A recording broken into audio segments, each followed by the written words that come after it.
스위스 사람들이 수백 년 동안 지켜온 자존심이 무너졌습니다. 그것도 한국의 쌀 과자 때문에요. 세계 최고의 초콜릿 본고장 스위스에서 가장 인기 있는 선물 1위 자리를 한국 과자가 차지해버렸거든요. 믿기 어려우시죠? 그런데 이 사실이 알려지자 스위스 제과협회가 긴급 성명까지 발표했습니다.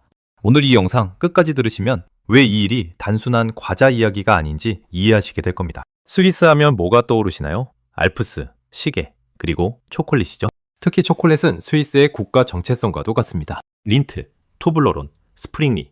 이 이름들은 단순한 브랜드가 아니에요. 스위스인들에게는 자부심 그 자체거든요. 스위스의 초콜릿 역사는 17세기로 거슬러 올라갑니다. 당시 유럽에 처음 들어온 카카오를 스위스 장인들이 가장 정교하게 가공해낸 거죠. 19세기에 밀크 초콜릿이 발명된 곳도 콘칭 기법으로 부드러운 식감을 완성한 곳도 바로 스위스였습니다. 200년 넘는 역사와 자부심이 담긴 산업이었던 거예요. 그런데 이 자존심에 금이 가기 시작했습니다. 2023년부터 스위스 주요 도시의 기념품 매장과 공항 면세점에서 이상한 일이 벌어지기 시작했습니다.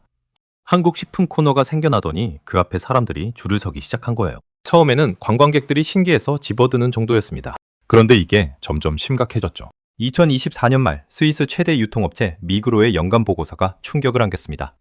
선물용 상품 카테고리에서 한국산 쌀과자 품목이 전통 초콜릿 선물 세트를 제치고 판매량 1위를 기록한 겁니다. 현지 언론이 이 사실을 보도하자 스위스 전체가 발칵 뒤집혔습니다. 스위스 제과협회 쇼콜라티는 성명을 통해 이 상황에 깊은 우려를 표명합니다라고 밝혔습니다. 그냥 우려가 아니라 긴급 성명이었어요. 단순한 시장 점유율 싸움이 아니라 스위스 문화 정체성의 위기라는 표현까지 사용했습니다. 자, 그런데 왜 하필 쌀과자였을까요?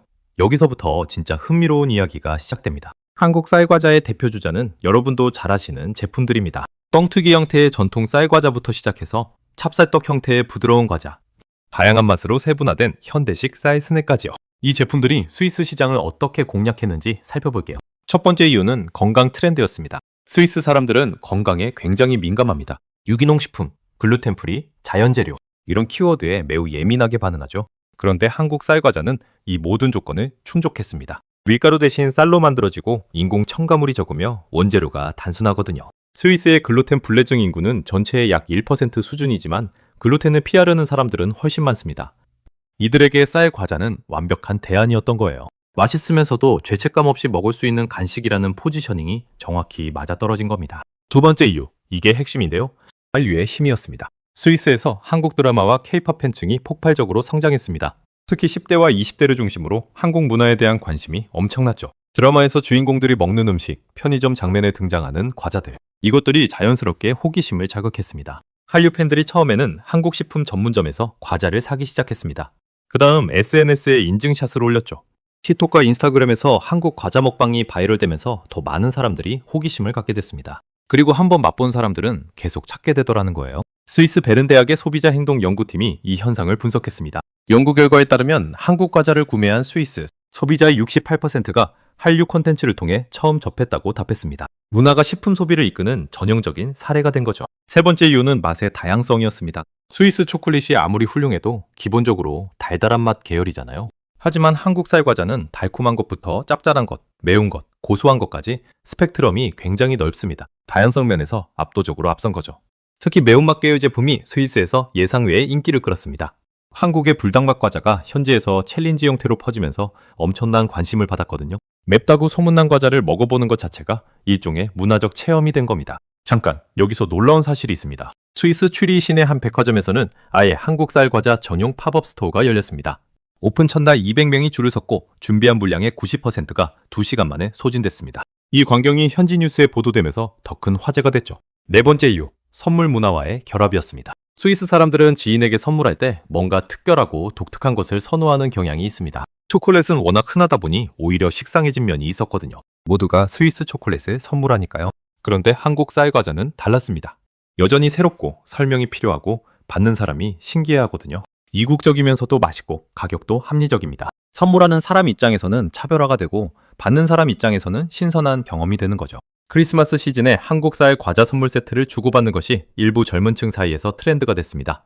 심지어 기업 선물용으로 주문하는 사례까지 생겨났죠. 다섯 번째로 유통망의 혁신이 있었습니다. 한국 식품 기업들이 스위스 시장을 공략한 방식도 영리했습니다. 처음부터 대형 유통망을 노린 게 아니라 아시아 식품 전문점과 한류 팬 커뮤니티를 중심으로 조용히 퍼져나갔거든요. 입소문이 충분히 쌓인 다음에야 주류 유통망에 입점한 거죠.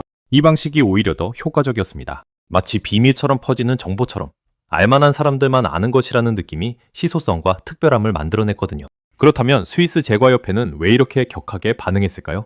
표면적으로는 문화정체성 보호를 내세웠습니다. 하지만 솔직히 말씀드리면 경제적 위기감이 더 컸을 겁니다. 스위스 초콜릿 산업은 연간 약 2조 원 규모의 수출 산업이거든요. 국내 고용도 수만 명에 달하죠. 이게 흔들리기 시작하면 보통 문제가 아닌 겁니다. 협회 측은 성명에서 이런 트렌드가 스위스 전통 장인 정신의 가치를 훼손한다고 주장했습니다. 하지만 이 발언이 오히려 역효과를 냈어요. 한국 과자를 옹호하는 스위스 젊은이들이 소셜미디어에서 강하게 반발한 겁니다. 소비자가 선택할 권리가 있다. 맛으로 경쟁하면 되지 않느냐는 목소리가 쏟아졌죠. 흥미롭게도 이 논쟁이 오히려 한국 과자에 대한 관심을 더 증폭시켰습니다. 금지하려 할수록 더 갖고 싶어지는 심리 아시죠? 여기서 이 현상이 단순한 과자 이야기가 아닌 이유를 말씀드리겠습니다. 이건 한국 소프트 파워의 가장 직접적인 증거입니다. 군사력도 경제력도 아닌 문화의 힘으로 세계 최고의 식품 강국 중 하나인 스위스 소비자의 마음을 바꾼 거거든요. K-팝, K-드라마, K-뷰티에 이어 K-푸드가 글로벌 메인스트림에 진입했다는 신호탄인 겁니다. 농림축산식품부 자료에 따르면 2024년 한국 식품의 유럽 수출은 전년 대비 31% 증가했습니다.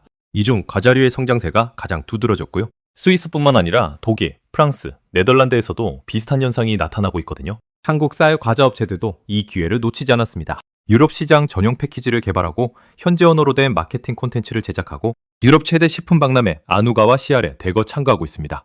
단순한 수출이 아니라 현지화 전략으로 접근하는 거죠. 한편 스위스 제과업계도 변화를 모색하기 시작했습니다. 일부 스위스 초콜릿 브랜드들은 아예 한국과의 협업을 택했습니다. 쌀 과자에 스위스 초콜릿을 입힌 콜라보 제품을 개발한 거죠. 경쟁이 아닌 융합을 선택한 겁니다. 이 콜라보 제품이 나오자마자 양쪽 팬덤에서 모두 반응이 폭발적이었습니다. 한국에서도 수입되자마자 품절이 됐고 스위스에서도 기념품 베스트셀러로 등극했어요. 갈등이 새로운 창조로 이어진 셈이죠. 이 모든 현상이 우리에게 주는 교훈이 있습니다. 음식은 단순한 먹거리가 아닙니다. 음식은 문화고 정체성이고 외교입니다. 한국이 세계 무대에서 발휘하는 영향력이 더 이상 특정 산업에만 국한되지 않는다는 걸 보여주는 거죠. 일상의 간식 하나가 국가 이미지를 바꾸고 무역 흐름을 만들어내고 다른 나라의 전통 산업에까지 영향을 미치는 겁니다. 스위스 어린이들이 한국 쌀 과자를 먹으며 자라고 있습니다. 그들이 어른이 됐을 때 한국을 어떻게 인식할지 생각해보세요. 전쟁국이 아니라 문화적 친숙함을 가진 나라로 기억할 겁니다. 과자 하나가 만들어내는 장기적인 소프트 파워가 얼마나 강력한지 알 수 있죠. 물론 이 성공이 저절로 이루어진 건 아닙니다. K컬처가 수십 년에 거쳐 쌓아온 신뢰와 호감도가 바탕이 됐고 그 위에 품질 좋은 식품이 올라탄 거거든요. 문화와 산업이 함께 움직일 때 얼마나 강력한 시너지가 나오는지 보여주는 사례입니다. 이제 정리해드리겠습니다. 스위스 쌀과자 열풍은 우연이 아닙니다. 건강 트렌드, 한류 문화, 맛의 다양성, 선물 문화와의 결합, 영리한 유통 전략이 완벽하게 맞물린 결과거든요. 그리고 이 현상은 스위스 한 나라에 국한된 이야기가 아닙니다. 유럽 전역에서 같은 흐름이 감지되고 있습니다. 스위스 제과협회의 긴급 성명은 사실 두려움의 표현이었습니다. 하지만 그 두려움이 역설적으로 한국 과자의 위상을 전 세계에 알리는 계기가 됐죠. 어쩌면 이보다 더 좋은 홍보는 없을 겁니다. 다음번에 편의점에서 쌀 과자를 집어 드실 때 한번 생각해 보세요. 이 작은 과자 하나가 지구 반대편 스위스 알프스에서 어떤 파장을 일으키고 있는지요.